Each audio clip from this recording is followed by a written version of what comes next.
Hi மக்களே, இன்னைக்கு நம்ம என்ன பார்க்கலாம்? மசாலா, சன்னா மசாலா பார்க்கலாம் வாங்க. ஃபஸ்ட்டு ஒரு கடாய் எடுத்து வச்சுட்டு அதில் 2 ஸ்பூன் எண்ணெய் ஊற்றுங்க. எண்ணெய் ஊற்றின உடனே நம்ம ஸ்பைசஸ் வச்சுருப்போம்ல, அது போடுங்க. பட்டை, 2 லவங்கம், ஒரு ஏலக்காய் அது போட்டுட்டு கொஞ்சம் பொரிஞ்ச உடனே என்ன பண்ணணும், நம்ம சீரகம் 1 ஸ்பூன் எடுத்து போட்டுக்கோங்க. சீரகம் கொஞ்சம் பொரிஞ்ச உடனே அந்த சோம்பு 1 ஸ்பூன் போட்டுக்கோங்க.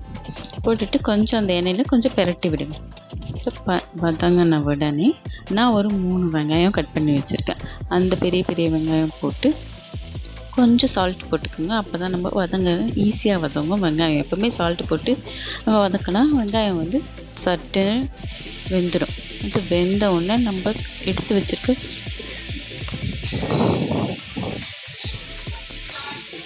ஒரு 4-5 முந்திரி எடுத்து போட்டுக்கலாம். அப்போ தான் வந்து நம்மளுக்கு அந்த மசாலா வந்து கொஞ்சம் திக்னஸ் கொடுக்கும். அப்புறம் வந்து 1 ஸ்பூன் வந்து கசகசா போட்டுக்கோங்க. கசகசா ஆப்ஷனல் தான், இருந்தால் போடுங்க, இல்லைன்னா விட்டுருங்க. இது போட்டால் நல்லா திக்காகவும் இருக்கும், டேஸ்டியாகவும் இருக்கும் நம்ம வந்து சன்னா மசாலா. அப்போ போட்டுட்டு கொஞ்சம் நல்லா வதக்கி விட்டுடுங்க. வதக்கி இந்த கசகசா முந்திரிலாம் போட்டால் அந்த சன்னா மசாலாவே ஒரு நல்ல டேஸ்ட்டு கொடுக்கும். நம்ம வீட்டில் எல்லாருமே விரும்பி சாப்பிடுவாங்க.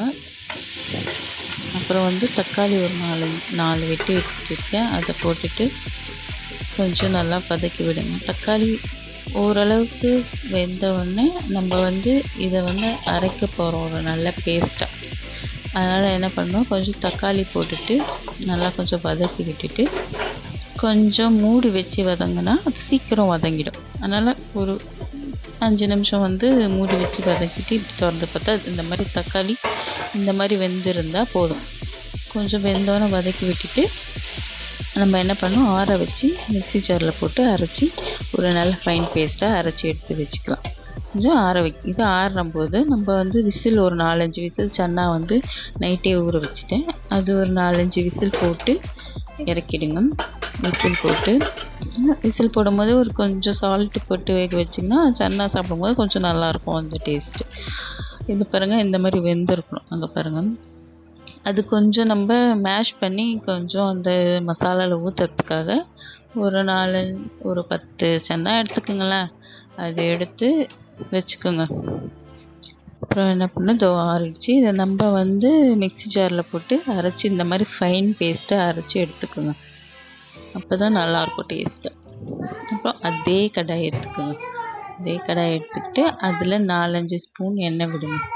எந்த எண்ணெய் வேணால் நான் வந்து நல்லெண்ணெய் விட்டுருக்கேன். உங்களுக்கு என்ன எண்ணெய் வேணுமோ அதை நீங்கள் யூஸ் பண்ணிக்கலாம். ஊற்றிட்டு அப்புறம் நம்ம என்ன பண்ணணும், வெங்காயம் தாளிப்புக்காக கொஞ்சம் வெங்காயம், கொஞ்சம் தக்காளி கட் பண்ணி வச்சுக்கோம்.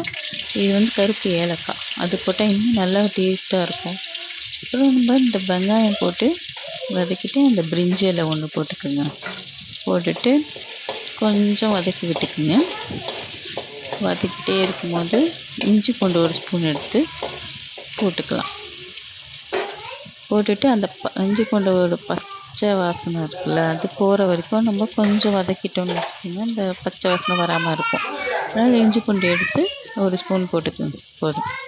போட்டுட்டு கொஞ்சம் வதக்கி விட்டுட்டு நம்ம என்ன பண்ணுறோம், கொஞ்சம் தக்காளி ஒரு தக்காளி தான் சும்மா தாளிக்க தானே, அதனால் 1 தக்காளி போட்டிருக்கேன். 1 தக்காளி எடுத்து போடுங்க. இப்போது இந்த இஞ்சி பூண்டு கொஞ்சம் பச்சை வாசனை போகிற அளவுக்கு லைட்டாக வதக்கி விட்டுக்கோங்க. அப்போ தான் வந்து இந்த பச்சை வாசனை இல்லாமல் இருக்கும். இதெல்லாம் வந்து பசங்க ரொம்ப விரும்பி சாப்பிடுவாங்க. நம்ம வீட்டில் இருக்கவங்க பெரியவங்களே சாப்பிடுவாங்க, அவங்களுக்கே அந்த அளவுக்கு பிடிக்கும். அவ்வளோ டேஸ்ட்டாக இருக்கும். நம்ம இந்த சப்பாத்தி, இட்லி, தோசை எல்லாத்துக்குமே போட்டுக்கலாம். இட்லி தோசைக்கெலாம் இன்னும் நல்லா தான் இருக்கும். நான் இன்றைக்கி இட்லி தான் ஊற்றி இது சன்னா வச்சேன். சப்பாத்தி கூட இன்னும் நல்லா டேஸ்ட்டாக இருக்கும். கொஞ்சம் கருவேப்பிலை போட்டுக்கோங்க. கருவேப்பிலை நல்லா பொரிஞ்சால் நல்லாயிருக்கும். இந்த வாசனையும் நம்மளுக்கு டேஸ்ட்டாக இருக்கும் சாப்பிட்றதுக்கு. இப்போ வந்து தக்காளி போட்டுக்கோங்க. தக்காளி போட்டு சும்மா லைட்டாக வதக்கி விட்டுக்கோங்க. போட்டுட்டு நம்ம வந்து மஞ்சத்தூள் இருக்குல்ல, அது ஒரு ஸ்பூன் போட்டுக்கோங்க. மஞ்சத்தூள் போட்டு அது ஒரு நல்ல கலர் கொடுக்கும் நமக்கு. அது நல்லா வாசனையாக வரும். அந்த மஞ்சத்தூள் ஒரு ஸ்பூன் போட்டு கொஞ்சம் வதக்கி விட்டுக்குங்க. வதங்கினவுடனே நம்ம அரைச்சி வச்சுருக்கோம், ஆற வச்சு அரைச்சி வச்சுருக்கோம்ல, அந்த பேஸ்ட் எடுத்து இதில் ஊற்றிட்டு எண்ணெயில் நல்லா அது வதங்கணும். அந்த பேஸ்ட் இருக்குல்ல, அது எண்ணெயில் கொஞ்சம் நல்லா வதங்கும். அந்த பச்சை வாசனை போகணும். அப்போ தான் அது நல்லாவும் இருக்கும். எண்ணெய் திரிஞ்சு வரணும். அந்த மாதிரி கொஞ்சம் வதக்கி விட்டுக்குங்க. இது போட்டுட்டு தண்ணி ஊற்றி அலசி ஊற்ற வேண்டாம். அப்படியே இருக்கட்டும்.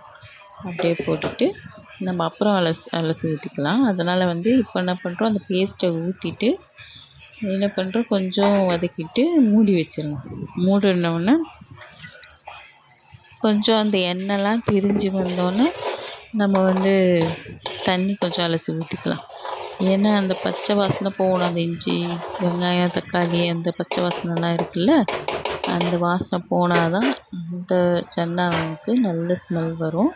நம்ம சாப்பிடவும் நல்லாயிருக்கும். இப்போ நம்ம கொஞ்சம் மூடி வச்சுட்டோம். ஒரு 5 நிமிஷம் மூடி வச்சுட்டு திறந்து பாருங்கள். இப்போ கொஞ்சம் எண்ணெய் திரிஞ்சு வந்திருக்கு பாருங்கள் அழகா. அது வந்தவுடனே அப்போ என்ன பண்ணோம், நம்ம அலசி வச்சுருக்கோம்ல, இந்த ஜாரில் இருக்கிறத அலசி வச்சு அதில் ஊற்றணும். அலசின தண்ணி எடுத்து ஊற்றி விட்டு கொஞ்சம் நல்லா வதக்கி விடணும்.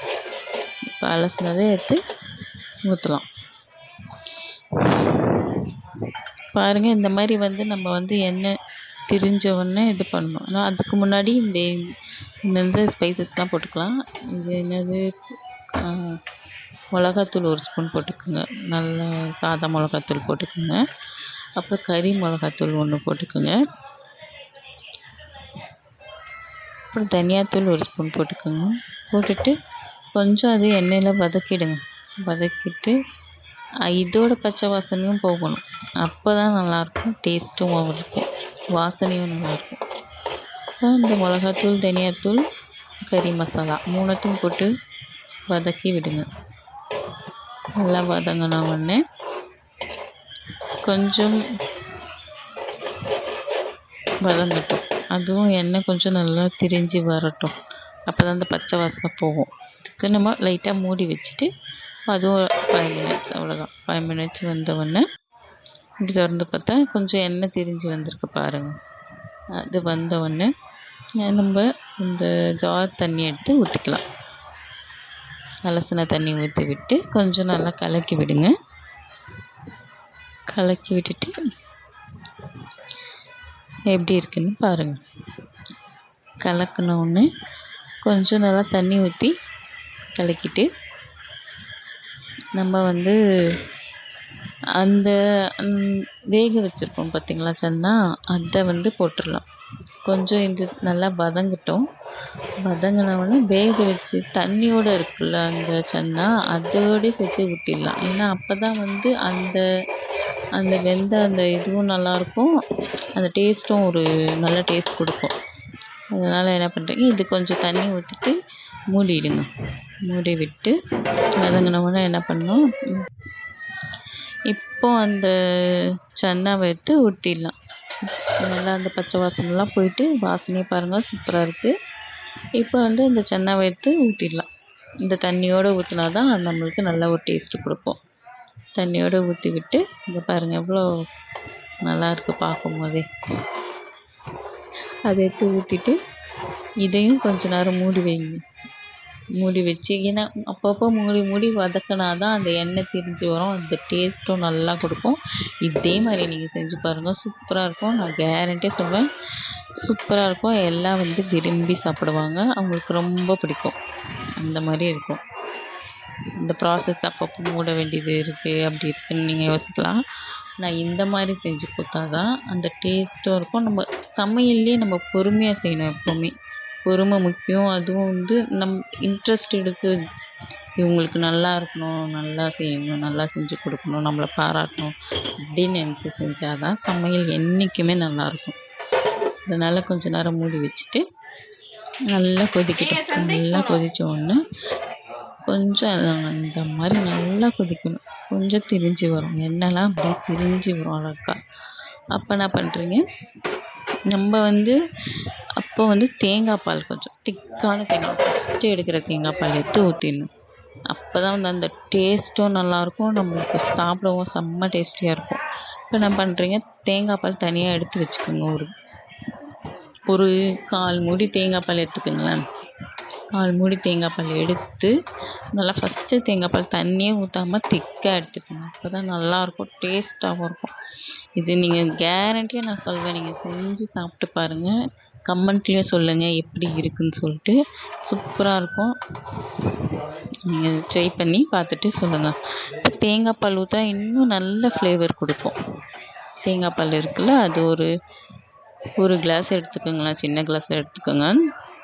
ஒரு கிளாஸ் எடுத்து ஊற்றுங்க, செம்ம டேஸ்ட்டாக இருக்கும். அங்கே பாருங்கள், ஊற்றும் போதே இவ்வளோ திக்காக இருக்குது பாருங்கள். அப்போ தான் நம்மளுக்கு அந்த கிரேவியும் நல்ல அதுக்கேற்ற பதத்தில் வரும், நம்மளுக்கு சாப்பிடவும் டேஸ்ட்டாக இருக்கும். என்றைக்குமே தேங்காய் பால் ஊற்றினாலே அந்த குழம்பு நம்மளுக்கு சாப்பிட்றதுக்கே அந்த மாதிரி இருக்கும்.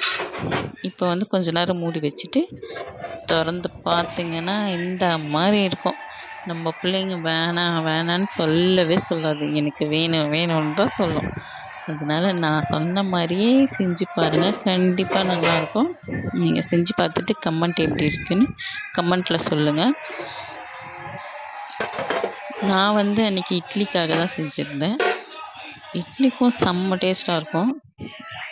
நீங்கள் ட்ரை பண்ணி பார்த்துட்டு எப்படி இருக்குன்னு சொல்லுங்கள். என் சேனலை சப்ஸ்கிரைப் பண்ணுங்கள், எனக்கு சப்போர்ட் பண்ணுங்கள். Support me friends. பாய்.